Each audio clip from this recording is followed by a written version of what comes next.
Bismillahirrahmanirrahim. Alhamdulillah wassalatu wassalamu ala man ba'd.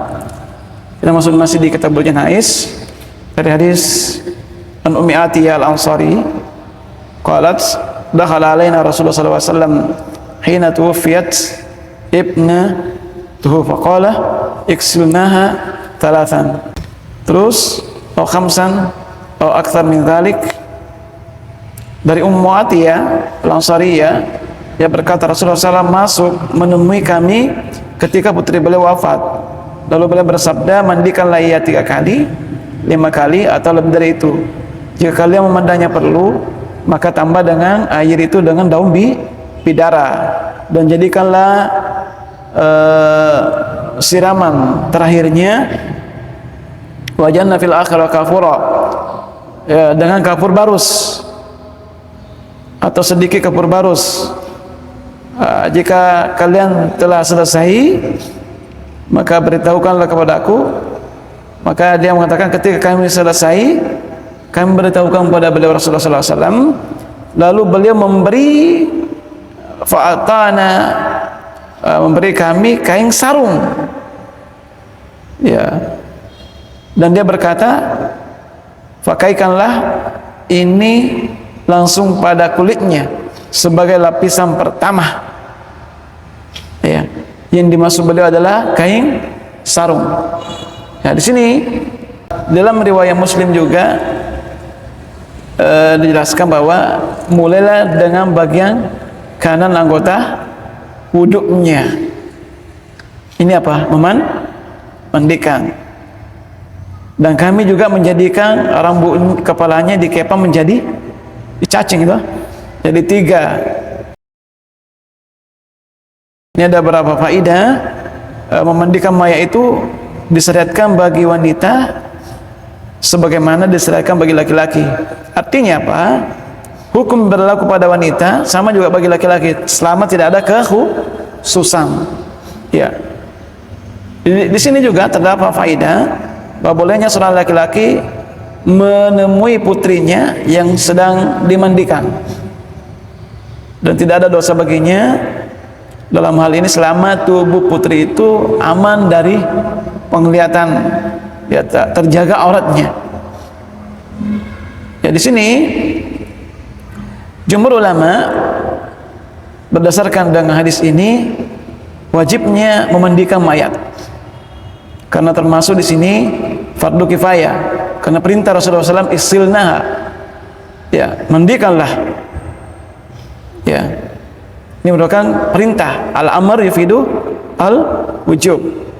Ya, perintah itu menunjukkan kewajiban. Akan tapi di sini ada beberapa pendapat batas minimalnya. Batas minimal kapan? Apakah 2, 3 atau 1? Sebagian ulama mengatakan bahwa yang wajib adalah 3 kali berdasarkan hadis ini. 3 kali. Ya, sebagian kelompok yang lain berpendapat bahwa yang wajib itu hanya 1 kali, sekali basuhan mandi, berdasarkan petunjuk hadis-hadis yang lainnya. Ya, merintahkan mandi mayat secara mutlak, tidak ada batasannya. Sebagaimana beliau bersabda tentang orang yang lehernya patah oleh unta, maka beliau mengatakan, mandikanlah ia dengan air dan daun bidara, tidak ada batasan 1 kali atau 2 kali. Jadi di sini para ulama berbeda, apakah batasan itu 3 kali membasuh wajib atau cukup 1 kali? Ini berbeda para ulama. Ya, ada yang mengatakan sahihnya hadis 3 kali wajib karena sahih dengan hadis, ada yang mengatakan bahwa cukup 1 kali karena berdasarkan hadis-hadis yang lain tidak ada batasan. Wallahu a'lam bishawab. Di sini juga dalam hadis ini terdapat syariat pengulangan dalam memandikan mayat. Ini tidak bisa dilogikakan dengan wudu maupun mandi atau mandi wajib biasa, yang mana keduanya dibatasi maksimal 3 kali. Nah, sungguhnya yang menjadi tolak ukur dalam memandikan mayat adalah kebersihan, kesucian, dan higienis. Apa itu bahasa anunya? Kesucian ya, apa? Higienisnya. Oleh karena itu harus diperhatikan dalam menentukan jumlah basuhan mandi, ya, lihat kebersihannya. Ya, kalau 3 belum cukup bersih, ya tambah lagi. Dipahami? Jadi yang menjadi patokan ukuran ketika mandikan mayat adalah kebersihan, kesucian, higienisnya. Ya, kalau batasan 3 kali itu menjadi ukuran belum bersih, maka tambah lagi, tidak mengapa, sampai 7 kali. Ya, sampai sebersihnya. Ya, wallahu a'lam bishawab. Dalam juga hadis ini bisa dipahami bahwa mandikan mayat tidak sama dengan mandi janabah. Ya, sebab di dalam mandikan mayat itu disyariatkan menambah basuhan lebih dari 3 kali. Ya, berbeda halnya dengan mandi janabah. Ya, wallahu a'lam bishawab. Faedah juga dalam hadis ini terdapat syariat penggunaan daun bidara. Ada yang tanam daun bidara? Ada ya? Kalau bisa antum cari bibitnya, antum tanam. Banyak faedahnya, banyak manfaatnya. Terutama bagi orang-orang yang kena sihir. Ya, kena sihir bisa dimanfaatkan. Dan juga ini kayaknya sunnah yang kebanyakan muslimin tidak memahami, bahwa sunnahnya menambahkan daun bidara. Ya, dengan air itu ditambah daun bidara. Nah, di sini para ulama ada yang mengatakan secara teksnya, berdasarkan teksnya menunjukkan adalah wajib karena Rasulullah merintah. Ya, akan tapi sejumhur ulama mengatakan tidaklah wajib. Ya, karena perintah mandikan mayat dengan daun bidara adalah untuk kebersihan, ya, kesucian, ya, dan juga hilang baunya. Ya, maka setiap perintah, ingat di sini kaidah, setiap perintah yang tujuannya adalah untuk membersihkan yang sesuai dengan yang sepantasnya, maka perintah tersebut tidaklah memberikan hukum wajib. Ya, tidak memberikan hukum wajib. Maka pendapat penulis mengatakan di sini wasawab, ya, an-nasarif, pendapat yang benar adalah yang memalingkan perintah tersebut dari hukum wajib. Di sini kesepakatan para ulama bahwa para sahabat dari generasi setelah mereka bersepakat tentang tidak wajibnya memandikan mayat dengan daun bidara, meskipun memandikannya dengan daun bidara adalah yang paling utama, yang paling afdal sesuai dengan sunnah. Ya, maka perintah dalam hal tersebut sama seperti perintah beliau dalam sabda beliau, jadikanlah pada bagian akhir basuhanmu itu adalah kapur barus. Perintah di sini tidak menunjukkan kewajiban, ya, sebagaimana perintah yang pertama.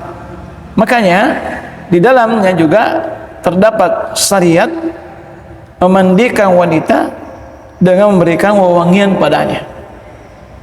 Tidak ada dosa bagi orang yang mandikannya dalam hal tersebut, karena Rasul mengatakan jadikanlah bagian akhirnya kapur barus.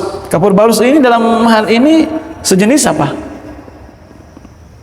Salah satu minyak wangi. Artinya dianjurkan memberikan wewangian setelah artinya pada basuhan akhirnya, yaitu wangian. Kalau kebanyakan memandikan kaum muslimin kasih harum enggak? Kasih. Ya, Allah alam bisawab. Baik. Terakhir, jelaskan di sini penulis bagian poinnya, yaitu memberikan kain sarung.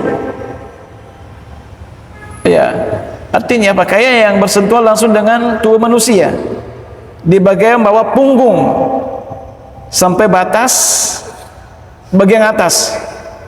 Makanya Nabi mengatakan pakaikanlah ini langsung pada kulitnya sebagai lapisan pertama. Artinya jadikan kain sarung tersebut menyentuh kulitnya, dalam artian kain sarung ini langsung menempel ke tubuhnya, bukan lapisan. Ya, pahami? Bukan lapisan. Demikian juga beliau bersabda 7 kali. Hal ini karena tujuan utamanya adalah kebersihan. Ada hadis yang demikian juga. Maka kapanpun bersih itu telah mencapai kebersihannya maupun lebih dari itu, maka tidak mengapa. Ya, sudah mencukupi. Kalau sudah 3 kali bersih, ya sudah cukup. Ya, wallahu alam bisawab. Di sini juga termasuk ada anjuran memulai mandikan mayat dengan bagian anggota tubuh bagian kanan dan anggota wudhunya. Ya.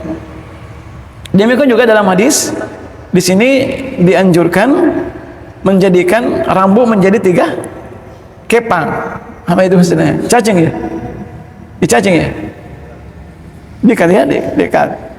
Ya, sebagian ulama berdalil dengan adanya hadis ini sunnah menjaling rambut wanita 3 ketika rambutnya panjang. Sisi pendalilannya bahwa Nabi menyetujui hal tersebut, takrirnya. Ya, sedangkan pendapat yang lain mengatakan bahwa yang dimaksud mengepang rambut maksudnya itu adalah supaya tidak terurai.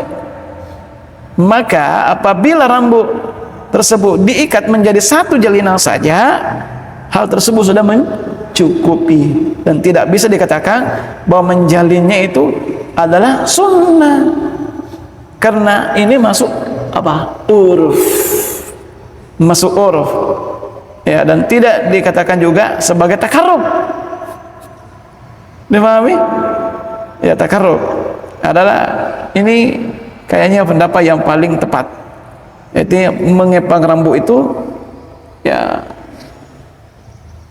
perkara uruf.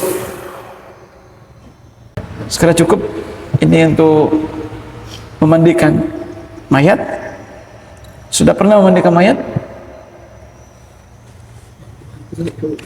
Bantu-bantu. Sudah pernah? Insyaallah nanti setelah ini kita coba praktek gimana memandikan mayat. Setelah ini hadis ini kita berjenais, kita praktekkan mulai dari